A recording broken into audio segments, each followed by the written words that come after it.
Meu nome é Emily, eu sou estudante do sexto semestre da Escola Baiana de Medicina em Saúde Pública e faço parte da Liga Acadêmica de Neurocirurgia da Bahia. Hoje eu vou falar para vocês um pouco sobre a ressonância magnética, que é um dos nossos temas para o Procel. Então espero que vocês possam aproveitar bastante. Então, como os objetivos dessa aula, nós temos que conhecer a física da ressonância magnética, elucidar os benefícios desse tipo de imagem, explicar quando são necessárias, conhecer as ponderações mais usadas e treinar para o Procel da LENC. Então, a ressonância magnética é o exame que fornece as melhores imagens, principalmente quando pensamos nos tecidos moles, né? Então, nós conseguimos observar bem a diferença de densidade, mas precisamos entender como isso acontece. Então, a ressonância, ela identifica os átomos de hidrogênio. Então, como vemos aqui, temos os átomos de hidrogênio.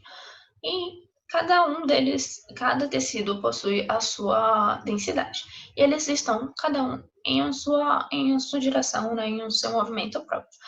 Quando estamos na ressonância, é colocado um campo magnético, no qual fazem com que esses átomos de hidrogênio, eles ganhem uma movimentação específica por causa desse campo magnético. Ou seja, eles se alinham. E assim conseguimos captar uma imagem. E quais são as vantagens e desvantagens desse tipo de imagem? Como vantagem, nós temos uma boa resolução de imagem, principalmente para partes moles, né? Conseguimos visualizar uma boa diferença de imagem, uma boa diferenciação entre as partes moles. Temos a ausência de ionização e ela é capaz de fornecer imagem em qualquer plano, seja ele no plano coronal, axial ou sagital. E como desvantagens nós temos a limitada capacidade de mostrar detalhes de ossos densos ou calcificações, disponibilidade limitada e alto custo, então nem todos os hospitais esse recurso pode estar disponível, e pacientes claustrofóbicos, que eles podem não conseguir, né, ficar naquele ambiente fechado por uma quantidade de tempo muito grande, então não iremos conseguir obter uma boa imagem, ou obter uma imagem em si. Então, essa empresa criou uma série de máquinas, né, com o intuito de fazer com que a experiência de fazer esse tipo de exame de imagem seja mais tranquila. Então, ela criou vários ambientes, né, máquinas e ambientes com as diversas formas. Aqui, por exemplo, nós temos de uma savana e aqui uma viagem espacial, para fazer com que a experiência seja mais tranquila, principalmente para crianças, né? Crianças que muitas vezes têm que fazer esse tipo de imagem com mais frequência ou menos frequência, mas que às vezes elas não entendem, né? O motivo porque precisa disso, né? Então, isso foi uma forma que eles pensaram, né, de tornar esse ambiente mais tranquilo para elas. Mas e quando devemos solicitar uma ressonância? Então, para isso, a gente precisa primeiro ter em mente, né, os dois tipos de imagens, que seria a tomografia e a ressonância. A tomografia a gente pede mais para coisas mais imediatas, né, umas coisas agudas, enquanto a ressonância para situações mais subagudas ou crônicas. O que isso significa? Então, até mais ou menos 48 horas, se os sinais aparecerem até esse tempo, nós vamos pedir uma tomografia. Se os sinais aparecerem após 48 horas, nós vamos pedir uma ressonância. E quais são as contraindicações para a solicitação desse exame? Nós temos que portadores de implantes que sejam elétricos, magnéticos ou mecanicamente ativos, como o marca-passo. Nós temos projéteis de arma de fogo ou estilhaços deles, e alguns medicamentos administrados por meio de adesivos transdérmicos, pois alguns deles podem conter um pedaço de metal, né, uma parte de um metal, e ao entrar em contato com a pele na ressonância, a pele pode ser queimada. Vamos entender um pouco das ponderações.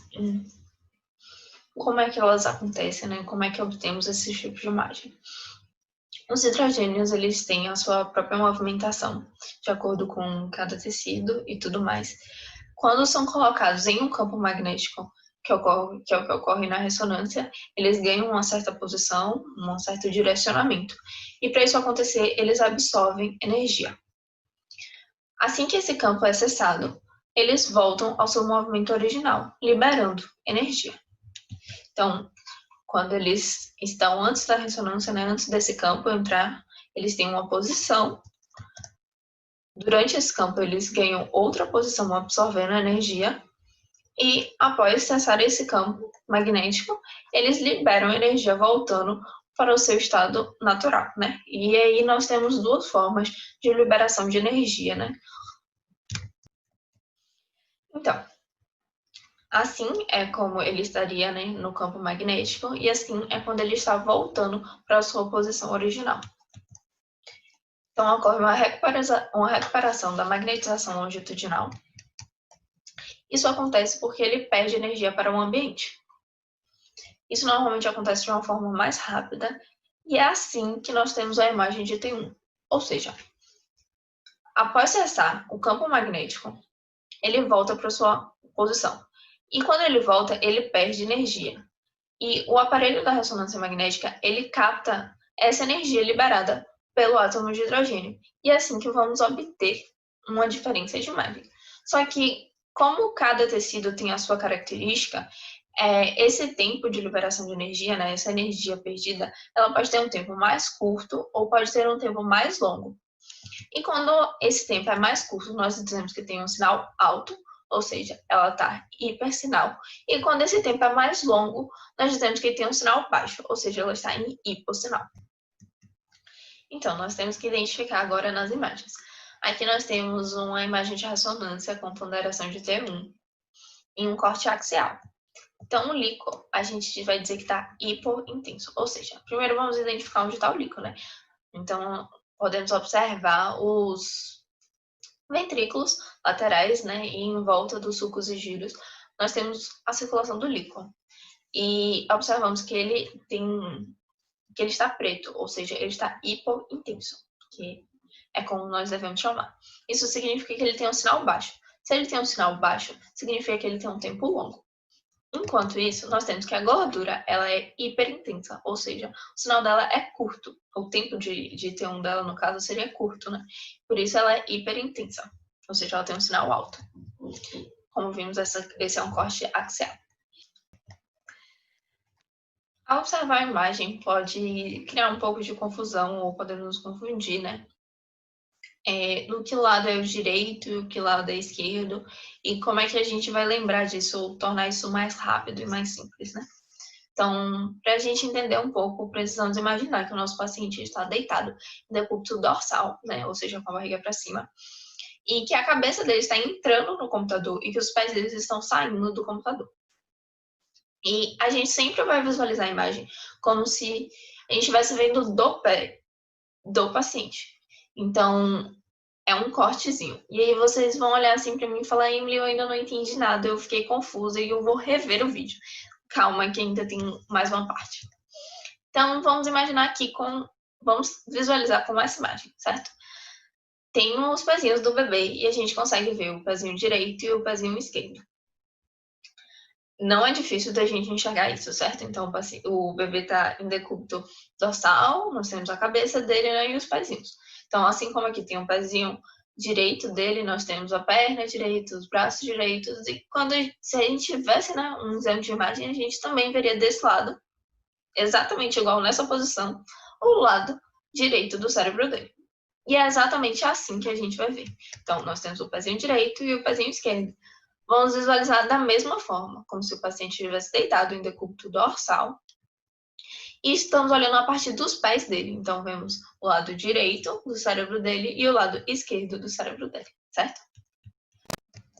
É preciso lembrar que, apesar de ter apenas uma imagem, ou da maioria das vezes ser observado na maioria dos livros e de todos os lugares quando vemos uma patologia, a gente vê só uma imagem, mas são vários cortes, são várias imagens que o conjunto dela a gente tem uma visualização melhor da situação. Então eu trouxe esse vídeo aqui para vocês entenderem melhor como vemos uma imagem, né? Além da patologia em si.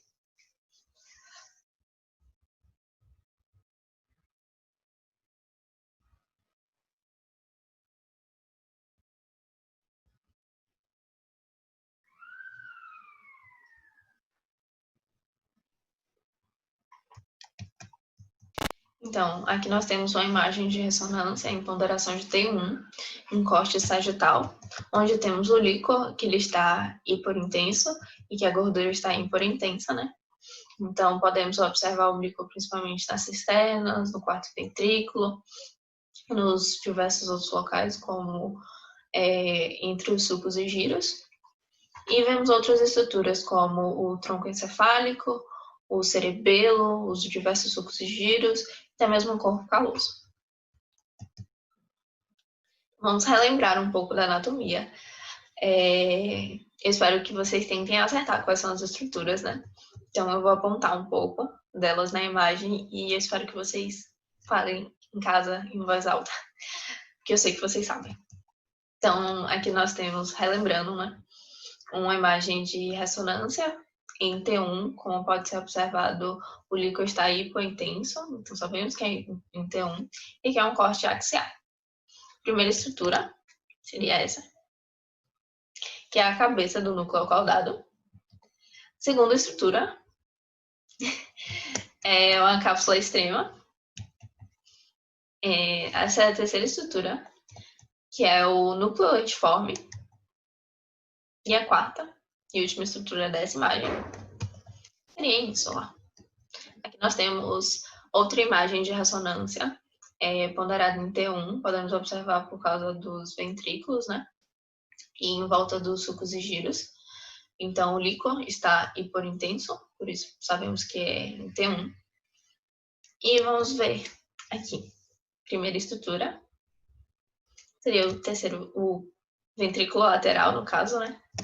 Desculpa, gente, o ventrículo lateral. Segunda estrutura seria o núcleo caudado, então precisamos lembrar que ele acompanha os ventrículos laterais. O terceiro ventrículo.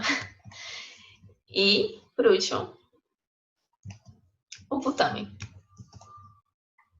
Então, relembrando um pouquinho do que a gente falou de imagem, da formação das imagens, né? Ela tem uma posição, uma energia, ela absorve energia ao ser colocada no campo magnético, e quando esse campo magnético é acessado, ela libera energia de duas formas.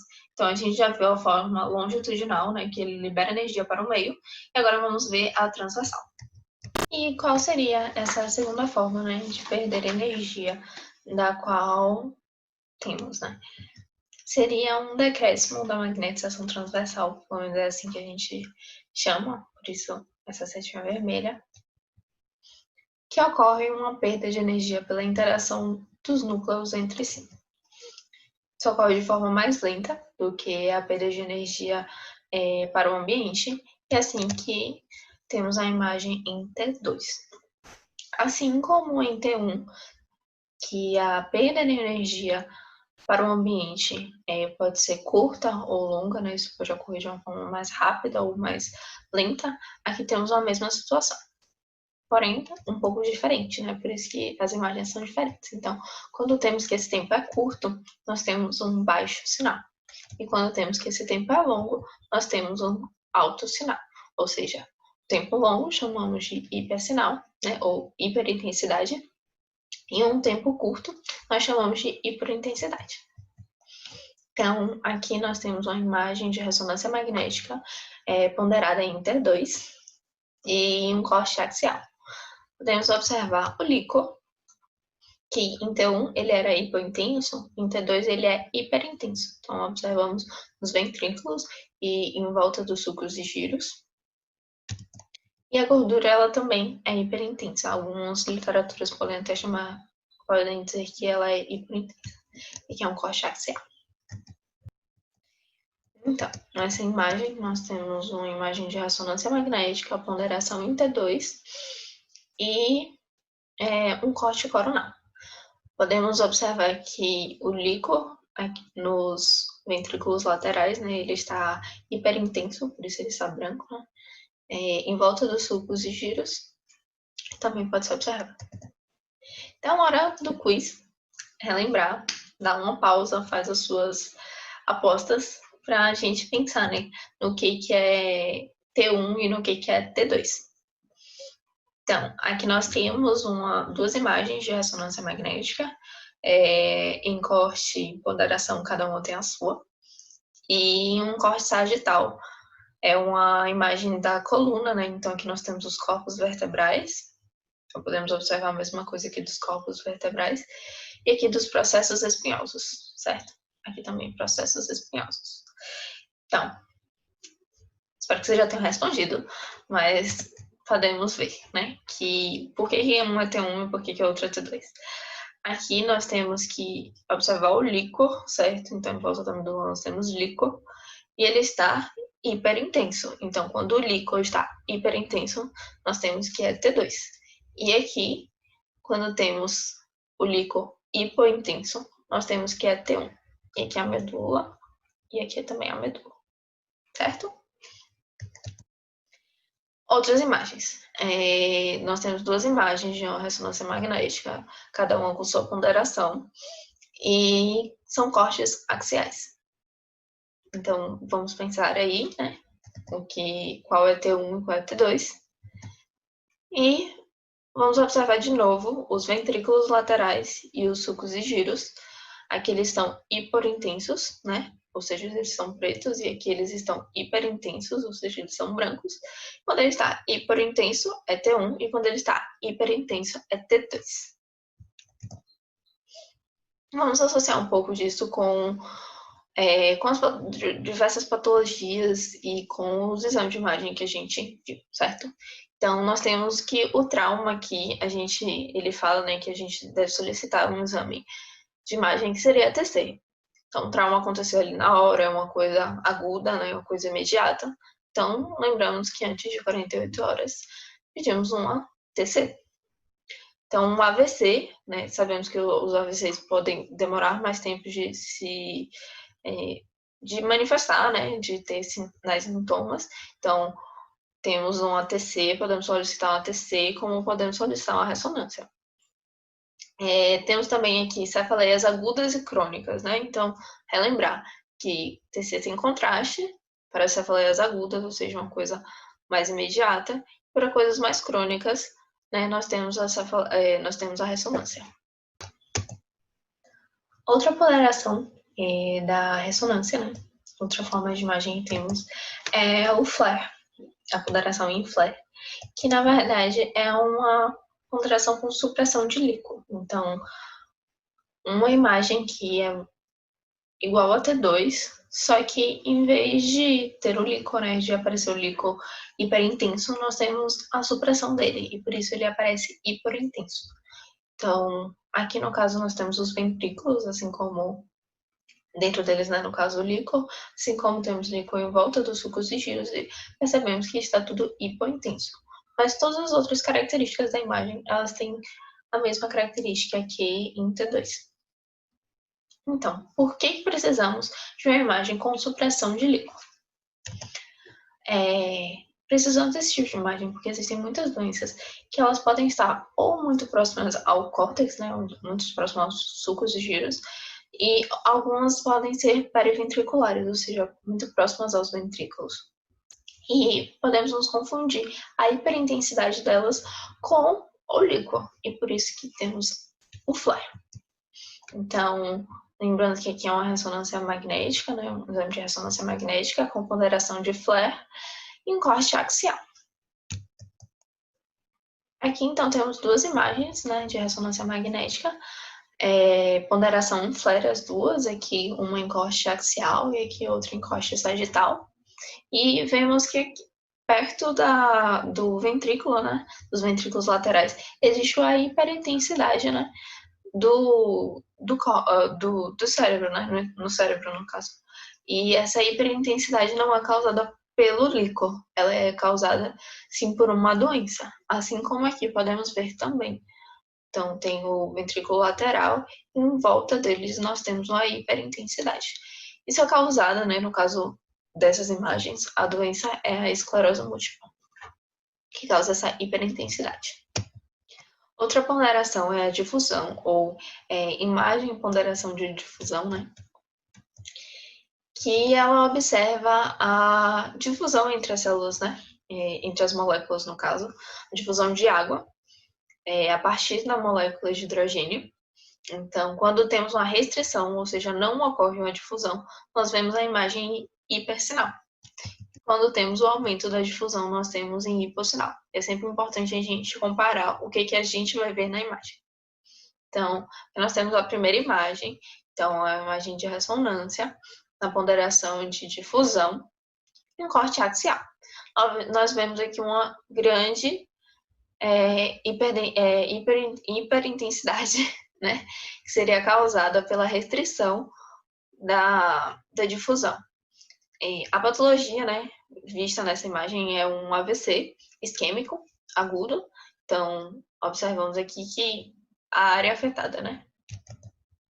Enquanto aqui, nós também temos uma imagem de ressonância em corte axial e a ponderação em difusão, vemos outra área hiperintensa. Essa área hiperintensa aqui foi causada por um abscesso. Então, vemos a restrição de difusão nesta área.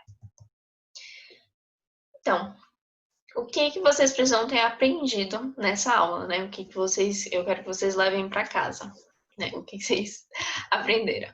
As vantagens, né, de fazer uma ressonância magnética com a qualidade de imagem, principalmente nos tecidos moles. As contraindicações, então, sempre lembrar dos pacientes com marca-passo. Quando solicitar, lembrar que que é necessário solicitar a ressonância sempre que os sinais aparecerem após 48 horas. As ponderações. E não se esqueçam de se inscrever no processo da LANC. E se você ainda não estiver inscrito, né, dá pausa no vídeo, se inscreve. E estamos muito ansiosos, né, para ver vocês. Essas foram as minhas bibliografias, né? E essa foi a minha aula. Eu espero que vocês tenham gostado. Caso tenham qualquer dúvida, podem entrar em contato comigo, podem mandar um e-mail ou então deixar uma dúvida nos comentários ou até mandar um direct na LANC. Então, sigam a LANC, se inscrevam no Procel e o link está na descrição da bio do Instagram. Estamos muito ansiosos para encontrar com vocês.